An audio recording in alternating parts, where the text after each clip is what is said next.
maisha ya roho yanaomba ceremony kufanya si sherehe, ceremony kwa kizungu, kufanya ibada ya kiroho, ceremony. No, si karamu, event, kufanya ceremony fulani. Hapo unapoenda kwa mchawi, anachukua hivi, anakufanyia ibada fulani. Maana yake viwango vya roho inatakiwa wakufanyia ceremony ili wakuconnect kwa agano. Kuna watu ambao katika familia yao walipita katika ceremony ya familia ya ukabila direct, wakafanya agano na roho ya madhabahu ya kwao. Kwa hiyo mtu wa Mungu yatakufuata kwa sababu katika agano kuna maneno mawili. Agano yote ina maneno mawili.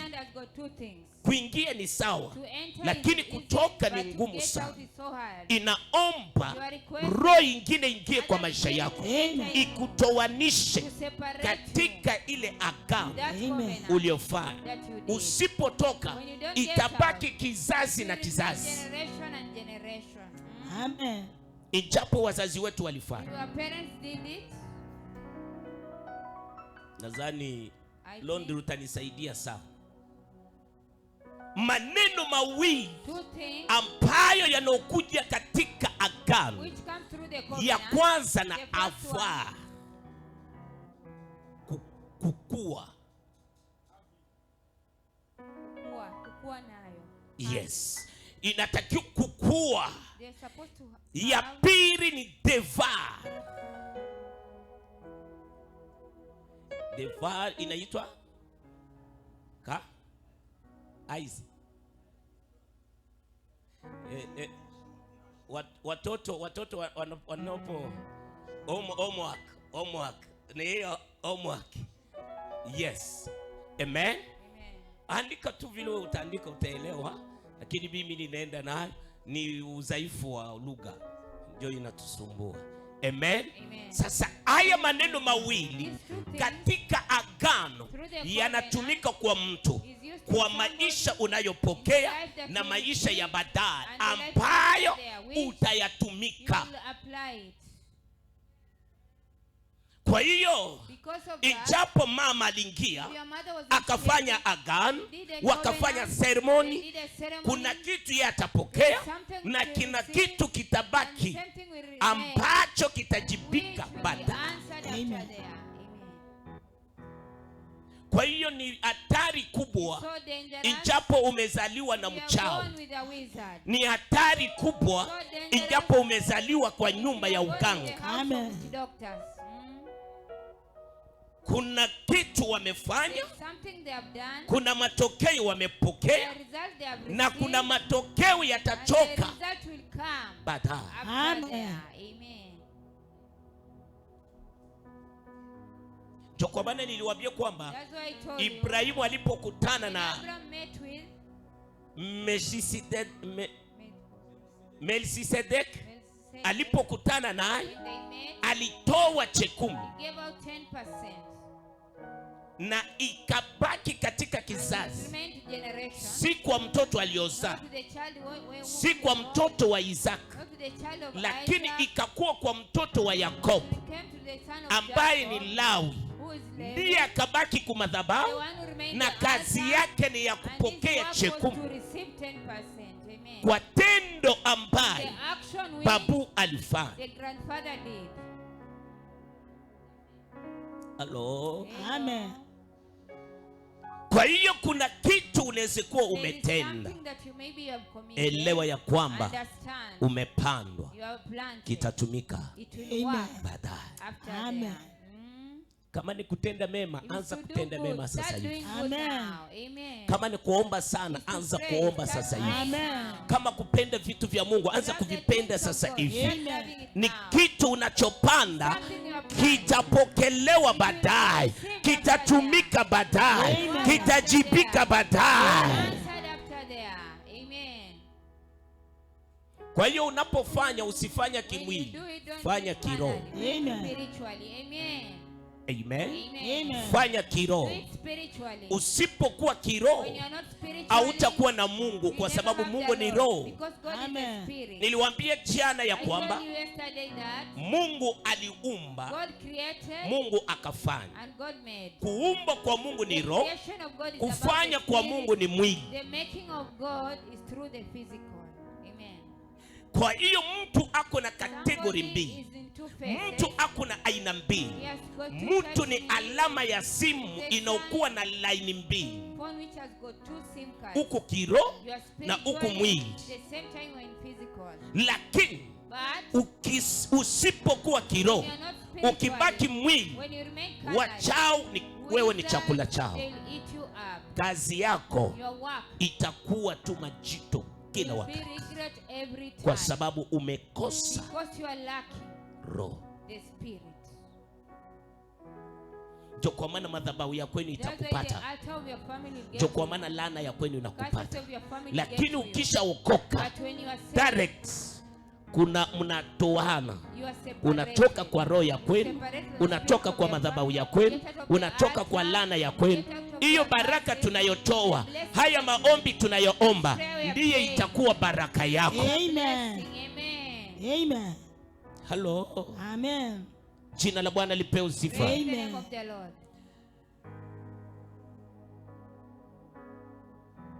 Kila mtu wa kiroho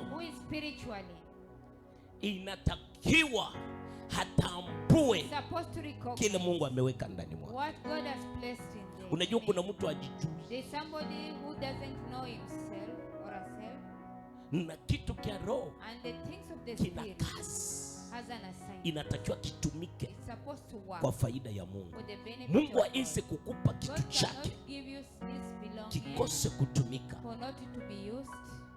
Kwa maana Yeremia anasema, alaniwe anaofanya kazi ya Mungu na ulegevu. Kwa hiyo Mungu anapokupa kitu chake, tumika kwa faida ya Mungu. Amen. Mungu atakulipa. Hello. Na shetani pia akisha kukuingia, atakuinua. Akisha kushusha, wakati umebaki ngozi, amemaliza kila kitu, empty, ndio amekutupa. Amen. Amen. Jina la Bwana lipewe sifa. Amen. Sasa upate kunisikia. Now get to hear me.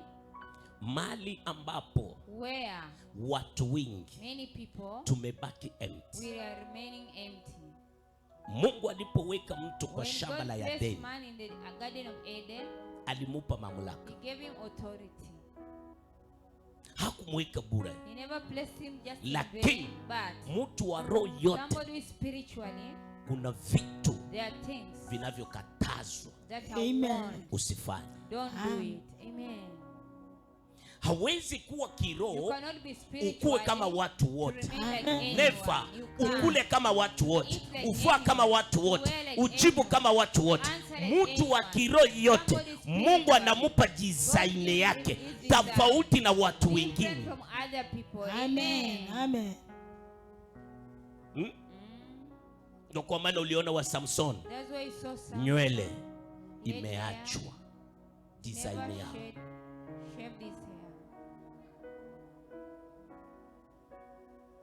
Hawezi kuwa kiroho huku kama watu wote, mhuduma kama watu wote. Wanakuita kwa matanga umeenda, wamekuita kwa sherehe umeenda, wamekuita kwa kaburi unaenda, wanakuita wali pote unaenda, na kwenda si kwenda tu, unakula ovyo. Watu wengi hawakuwa kiroho kwa sababu hawajajua kilichokatazwa na Mungu ili roho ifanye kazi. Amen. Kuna vitu wewe hawezi kugusa, kuna matendo hawezi kutenda, kuna vitu hawezi kula, kuna vitu hawezi kunywa, kwa sababu huku mtu because you are a different person. Amen. Amen. Mtu wa kiroho ana mipaka, has boundaries. Amen. Lakini wakisha kumwangia roho ya kukuangamiza, hautajielewa. Nakumbuka nilipofanyia msichana moja deliverance kwa madhabahu haya, kanisa ilikuwa kidogo hivi, alikuwa na mapepo 24. Yule ambaye ni mwimbaji kama waimbaji wetu, sasa wakamfanya kuwa leader. Alikuwa naimba vizuri, na kuna mwanaume ambaye alikuwa naye, na ule mwanaume walimeshafanya agano, wamelambana damu, kisha akabeba vitu akampea, na ule mwanaume akakufa. Sasa yeye bado anapenda ule mwanaume, na wako na mume mwingine, lakini afurahie na ule mume. Zawadi ya ule mume aliyokufa bado ako naye. Amen. Amen. Sasa ule dada pastor ambaye pia alikuwa na ubiri na upako, wakamwingililia kwa wachungaji wengine, wakanunua suti, wakampa ule dada, endo mpa pastor wako.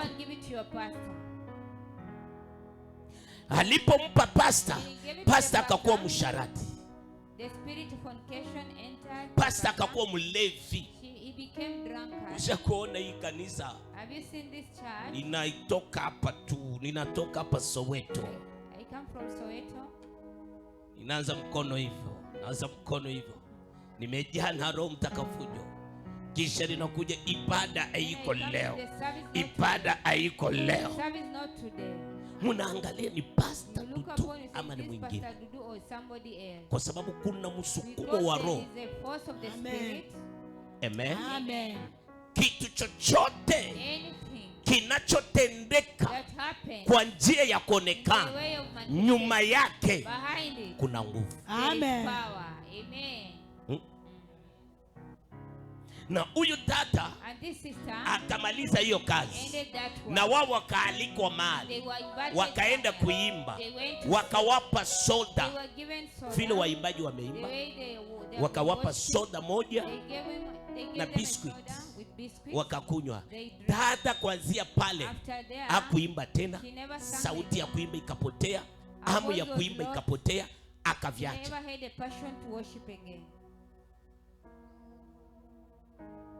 Hello.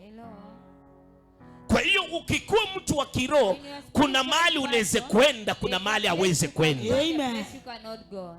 Inatakiwa uchunguzi. Amen. Inatakiwa uombe. Amen. Unajua sasa ninapohubiri hapa, watu wengine wanajiuliza, hakuna kitu wewe unakataka.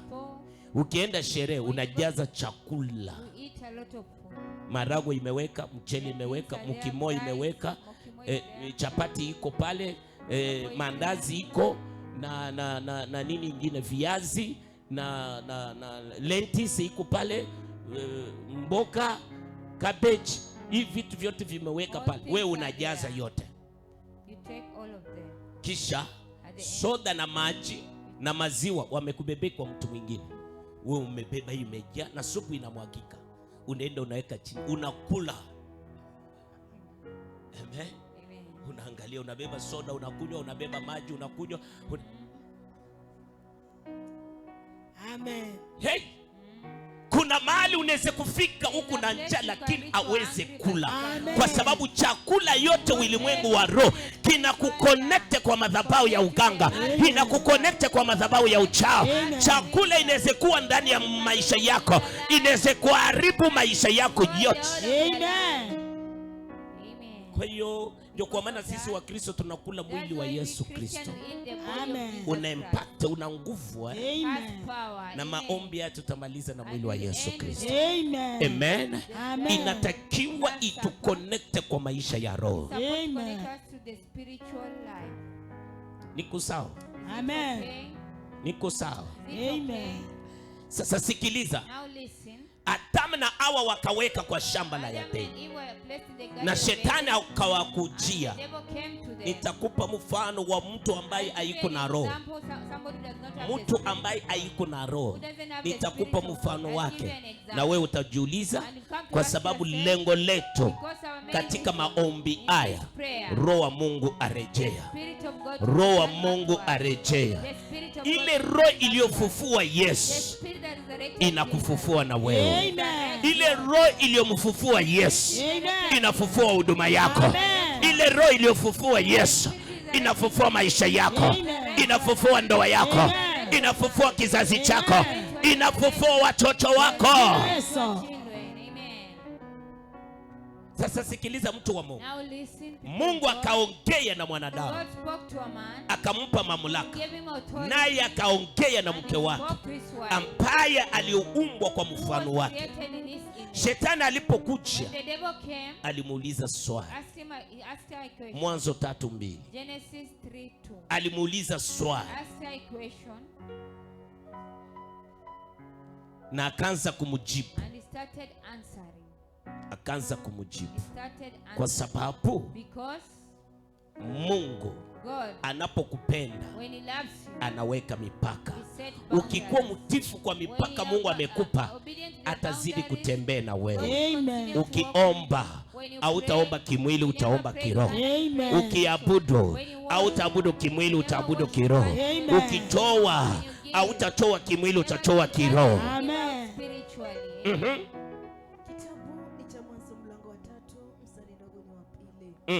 Mwanamke akamwambia nyoka. Akamwambia nini? Matunda ya miti ya bustanini twaweza kula. Ninawaambia watu wa Mungu, Mungu awape roho ya kutambua kizazi cha nyoka. Amen. Mungu awape macho, awape roho ya kutambua kizazi cha nyoka. Amen. Kizazi cha nyoka atakuja na neno la Mungu kwa ajili ya kukutoa kwa imani. Amen. Na wewe uko kama watu wote. Wewe uko special. Amen. Hii amene yako hainifanya kitu. Hii amene yako hainijaze. Hii amene yako hainipe funuo. Nipe mene shetani apata ipo.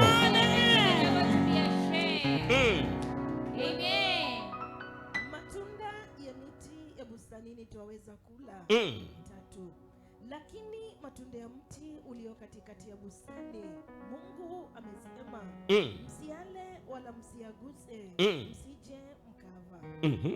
Nyoka akamwambia mwanamke, hakika hamtakufa, kwa maana Mungu anajua ya kwamba siku mtakayokula matunda ya mti huo mtafumbuliwa macho, nanyi mtakuwa kama Mungu, mkijua mema na mabaya. Asante. Chukua nafasi yako. Take your position, please. Sikiliza mtu wa Mungu. Listen, people of God. Inataka nikupa maelezo I want to kidogo. give instruction, please. Tutambue vile Mungu alivyoanza kuumba mtu. Akaumba mtu. Ni Mwanzo 1:26. Ukifika Mwanzo 2:7, Mungu akafanya mtu. Ni kumaanisha mtu ako kiroho na mtu ako mwili. Na alipompa makao, alipompa shamba la Edeni, hakumpa atawale. Alitawala vitu vyote, lakini alimwekea mipaka. Kuna vitu unaweza kugusa, kuna vitu hawezi kugusa. Kuna vitu unaweza kula, kuna matunda hawezi kula. Na Mungu alipoona kwamba huyu mtu hawezi kubaki peke yake, ninamtafutia msaidizi. Akampa msaidizi ambaye amefanana na mtu aliyofanywa si na Mungu, aliyokuwa roho. Amen. Akamfanyia mtu aliyofanana na mtu. Amen. Na yule mtu akamwambia mipaka yote Mungu alimwelezea. boundary God Na has shetani alipokuja, And when the devil mtu came, wa roho, somebody shetani spiritually, hawezi the kukanyaga devil teritori cannot yako. step your Amen. territory. Amen. Amen. Acha niwaambie, Let me shetani tell you, hana nguvu. The devil Amen. is powerless. Amen. Anajua mtu wa You roho know somebody Amen. ana spiritual. Yesu ndani mwake. Amen. Akisikia jina la When you hear Yesu the name of anatoroka. Amen. Jesus, runs away. Lakini shetani But the devil, anazunguka kwa he watu wa moves to mwili. people who are carnally. Amen. Amen. Kwa sababu watu wa mwili wanaongea, People who are carnally, they speak too much. watu wa mwili People who are carnally, hawavumilia jaribu. they don't persevere or endure temptation. Watu wa mwili People who are carnally, wanaogopa vita. they fear battles. Watu wa mwili People who are wanaogopa physical, mateso. they are afraid of suffering. Amen. Amen. Na huyu dada And this sister akaongea spoke na akakula, and ate. na mume alipokuja When the husband na yeye came, akampa, he gave to his husband. kwa sababu Because Mungu God, pamoja together, na mtu wa roho, somebody mtu wa roho somebody yuko kwa spiritually ajili ya is in kusikia. order to hear. Amen. Mm? Amen. Ndio kwa maana Yesu anasema That's why Jesus said, kondoo yangu my sheep wanasikia, hears, si kuona. not to see. Amen. Amen. Lakini watu wa mwili But people who are wanapenda carnal, kuona. like seeing. Na Mungu anasema And God says, hakuna mtu anaweze No kuniona one can aishi. see me and continue to live. Ni kumaanisha tuko It means that we pale are there kwa ajili ya kusikia. in order Amen. to Mungu hear. anasema nini? What is God Amen. saying? Amen. Akisema enda kushoto When he unaenda. say go left, you go left. Lakini But usipokuwa na roho wa Mungu ndani mwako, shetani atakwambia usiende kushoto. Mungu ana roho ya Mungu inakuongoza, enda kushoto. Shetani anasema hapana, ukienda kushoto hautaweza, enda kulia. Unaenda kulia tena, unashindwa, cho unarudi, umeshachelewa. Amen. Ndio kwa maana umejipata kwa hiyo hali. Ndio kwa maana umejipata kwa hiyo hali, kwa sababu ulisikia mwili. Amen. Amen. Anaosikia mwili atasikia mtu, lakini anaokuwa mtiifu ataongoja amsikia Mungu. Amen. Kile unachoona kinaweza kukukosesha ufalme wa Mungu. Nipe amen. Amen. Nena nakubali ya kwamba vita vya roho vya kizazi chako, agano wa babu walifanya kwa maombi ya leo, inakoma kwa maisha yako kwa jina la Yesu Kristo. Amen. Amen. Amen. Kuna vita vingine ambavyo inatakiwa vitoke. Amen. Niko sawa? Amen. Niko sawa? Amen. Hauko kama watu You are wote. not like anyone. Kuna watu unaweza kukutana There are nao people whom you can meet with, unaongezeka, then you are added. na kuna watu unakutana But there are nao people you can meet with, unapungukiwa. Amen. Haujawahi kujikuta hivi? have you never Watu wa found kiroho, yourself? ulikuwa unaomba You sana, used to pray, ulipokutana na mtu when you mwingine connected with somebody hivi ya else, maombi vikakuwa these things of uzito. prayer became so heavy upon you. Ulikuwa namtumikia Mungu You na used to bidii, serve the Lord with a lot of ulipokutana na effort. watu When fulani you meet with certain ukapungukiwa. people, you run low of your faith. Kuna Amen. mtu There's anaoitwa somebody called Samuel, Samuel. alikuwa jibu He ya was an maombi ya answer mwanamke to the aliyokuwa prayer of a woman anaitwa was called Anna, Anna. na Mungu And akamfanya God Samuel made Samuel akuwe to tofauti, be different, kwa sababu alipokuwa kwa because madhabahu when he was in the ya altar Eli of Eli, akufuata tabia never followed the ya wale culture watoto wa of Eli, the sons of Eli. akajiweka mipaka. He set boundaries. Kama wao wanagusa They are chekumi, touching, kama wao wanagusa sadaka they are taking wanaitumia, over. They are using mimi sitaigusa. I cannot Kama wao touch. wanatamani wanawake, They desire mimi women. sitatamani. I cannot Na desire. akabaki kwa And he mipaka. remained in the boundaries. Mwisho ya At yote the end of it all, akasikia. he had. lakini hakuona. but he never saw. Aliposikia, When he had, direct akaenda kwa baba yake wa kiroho. Hawezi kuwa kiroho usipokuwa na mtu aliyokuunganisha. Amen. Ukikuwa mtifu na mtu aliyokuunganisha, akikwambia ende kushoto utaenda, utakutana na muujiza wako. Na akamwambia akikuite sasa hivi, mwambie niko niongeleshe sasa. Ndipo akaanza kusikia lugha ya Mungu.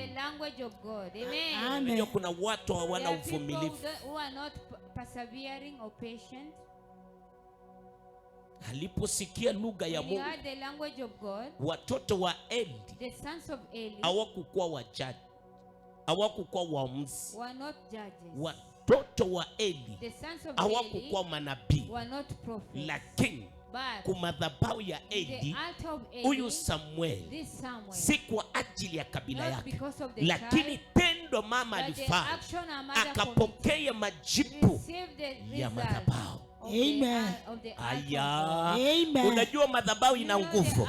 Jo, kwa maana madhabahu ya kwenu imekuweka unakuwa kwa aibu, lakini Mungu wangu ajibu maombi yako katika madhabahu haya. Yakupe mtoto anoleta amani kwa moyo wako, akupe baraka inoleta furaha kwa moyo wako, akupe jibu inokufurahisha hadi milele. Usicheze na madhabahu. Alipopokea mtoto aliyokuwa jibu kwa madhabahu, Mungu akamuinua, akakuwa mwamuzi, akakuwa nabii. Ninafurahia katika kizazi cha Lea, cha Recho, katika kizazi cha Recho, kwa sababu Recho alikuwa msichana mchawi ambayo alipenda na Yakobo. Alimpenda kwa sababu alikuwa mrembo, kuwa mekima sana na wanawake wanaomeremeta sana, wa urembo wingi. Nyuma yake kuna msukumo. Amen. Msiponipe amen. Amen. Tuengekuwa kwetu ndio wengejua, watu wengenipe amen, kwa sababu kwetu wanawake warembo wingi wana uchawi. Amen. Anakuacha kwa kitanda, ameruka usiku. Amen. Nani ameshawahi kupita hiyo kitu? Mimi nimeshakiona kwa rafiki yangu. Amelala, tulikuwa tunaimba music, sasa tumeenda, tumerudi usiku, tumeenda sasa, yeye ameingia kwa chumba amelala, sisi tumelala kwa sitting. Mke wake alikuwa anakojoa, mwanamke mrembo, lakini anakojoa, mkojo itanuka kwa chumba chote. Kama amekojoa hivyo ni kumaanisha ameruka. Sasa anamwachia mguu moja. Mwanaume anaposhika amelala, amekumbatia mguu, mwanamke ameenda. Tukifika by saa 10 unasikia mabati na papa, amerudi. Sasa ile siku na sisi tulikuwa sawa, tuko sawa. Mmeelewa? Tumeongeza network. Sasa usingizi hakuna, na yeye amejisahau, wamemdai, ameruka. Sasa narudi, mwanaume akaamuka, ameona ako na mguu, ameshika mguu, hatoke kwa mguu. Dakika ule alipoanguka, kaanguka, akasuka, akamuuliza ulikuwa wapi? Akaanza kulia. Tulitoka kwa ile nyumba saa 10 ya usiku. Ndipo tulienda kukutana na maskari, tukabeba hii inaita sigara, tukaweka. Askari tunawaona kwa sababu usiku tunaangalia chini, tunaona mbali, tukiona miguu inatembeka tunasema hao ni wanakuja. Sasa tunawasha sigara, tunabeba kijiti, tunaweka kaewa, kanakuja hivi, si unaonekana ni mtu ana. Sasa kama tumeweka hivi, tunakata kona, wao wanakuja, wanapanga plan, wakuja kusema ndio wale wanakunywa pale, wanakuja wanakuta pa, sisi tumekata, tumeenda mbio. Amen. Amen. Amen. Amen. Hiyo ni shule Mungu alituingiza ili atusaidie tunapoongoza watu. Sasa ule dada, ninaweza kusema ni ndoa, inaweza kuwa 7-8. Tena ni mwanamke anapata wanaume wa pesa. Alikuwa mrembo, ni kwa umbili, kwa urefu, macho yake unaona kwamba ni mayai, midomo ni nyekundu, ajapake hivi damu ya wafu mnayopaka hii, yeye ajapaka, yake ni ya kizazi. Malaika. Tena anakuwa na tuvitu si tu kudunga ya kizazi, unaona tu nyeusi. Mrembo, ninasema ni mrembo. Mkiingie naye kwa bar, wanaume wanazunguka, mnaweza kunywa pombe, mnaleo au mnunui, yeye wanaleta tu kwa sababu yake. Akienda kwa choo wanamfuata. Sasa ule rafiki yetu alikuwa mdogo wa governor. Tulitoka, we got out of that house. Watu wa Mungu, uchao wiko. Kama mnatuona si tunazama kwa maombi, kwa sababu tumeishi uchao, tumepitia kwa maisha ya uchao, lakini Mungu ametuokoa. Amen. Na kama umefungwa aweze kujitambua, kwa sababu roho yote inayoingia kwa maisha ya mtu inamfanya kipofu. Roho wa Mungu akiingia kwa maisha yako inatakiwa kuwa kipofu, usione lakini umsikie Mungu. Lakini roho ya shetani akishaingia kwa maisha yako, vizuri aweze kuviona, macho yako inaona vibaya.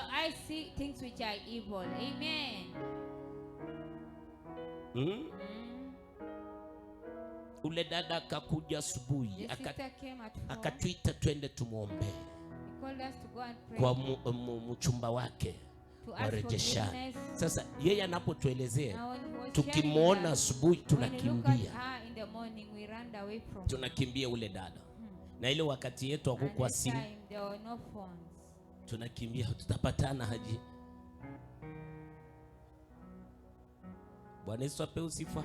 Sasa tulipokutana, anaongea, analia, sikupenda kwangu, nilizaliwa hivyo. Kuna uchao anakupa kwa maziwa.